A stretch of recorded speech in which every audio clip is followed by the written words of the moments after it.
What's going on, everybody? Happy Saturday. I hope everyone had a great week. I hope everybody's having a great start to their weekend. Welcome back to yet another episode of the YouTube pregame show entitled What's on Tap.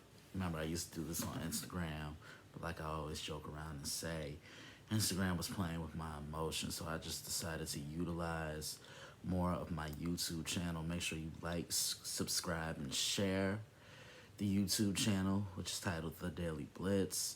If you've been following along from the get-go, welcome back, and I hope you're doing well. And if this is your first time tuning in, welcome. I hope you're doing well, and you're probably wondering, what is What's on Tap all about? This is where I gladly explain. This is when I look ahead to what's catching my eye on the schedule, or better term, what's on tap on the schedule. And it's Championship Saturday in college football. I'm here to get you ready for it, to talk about what's catching my eye.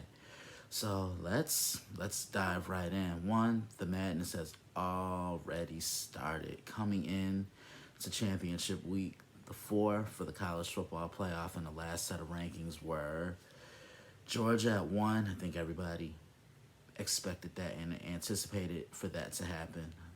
Best team in college football, and they're looking to repeat. And I think they have a really strong shot to repeat.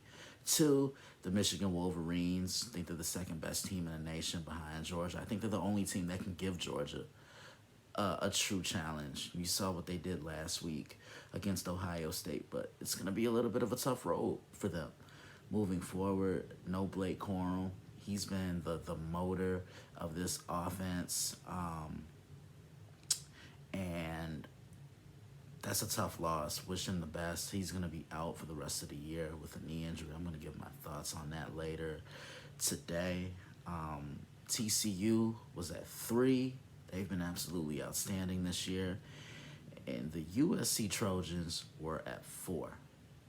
USC lost last night to the Utah Utes. Utah just punched them in the mouth, and they kind of took a page out of Michigan's, but just ran that football and wore them down, put a ton of pressure on the front runner to win the Heisman, and that is Caleb Williams.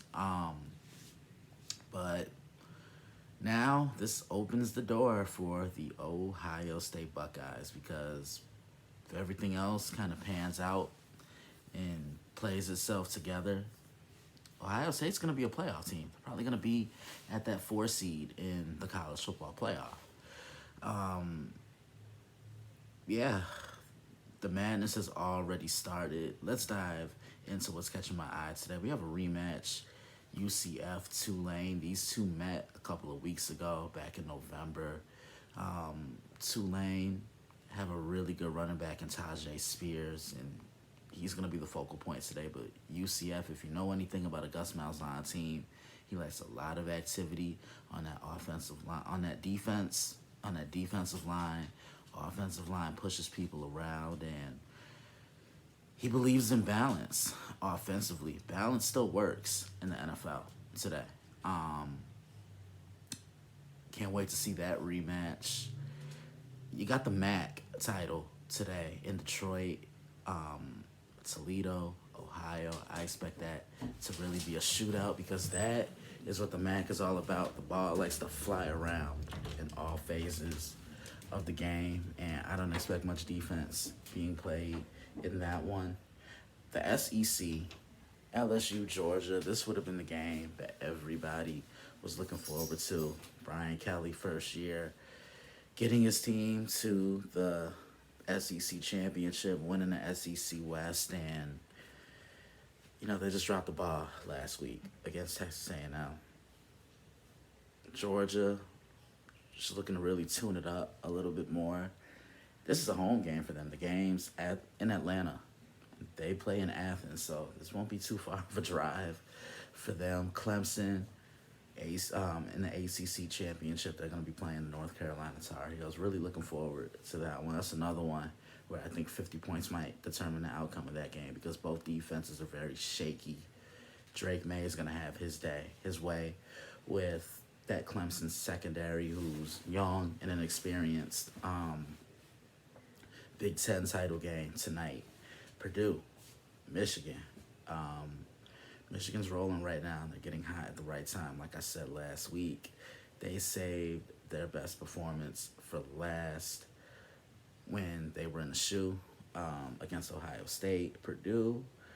They just don't have enough to keep up with this Michigan team. Michigan could win this by 3 or 4 touchdowns. And then the big one today, Kansas State, TCU. I'm giving my thoughts on that one on the site. Will Howard just brings such an added dimension to this offense.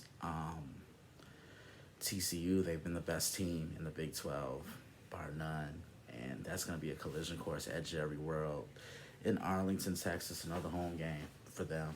As always, guys, keep up with me. Log on to the website, which is thedailyblitz.blog. Enter your email address. Become a subscriber today, and anything that gets put on the site, you will get sent to your email app. It will get sent to your email address. Follow us on Twitter at dailyblitz_61.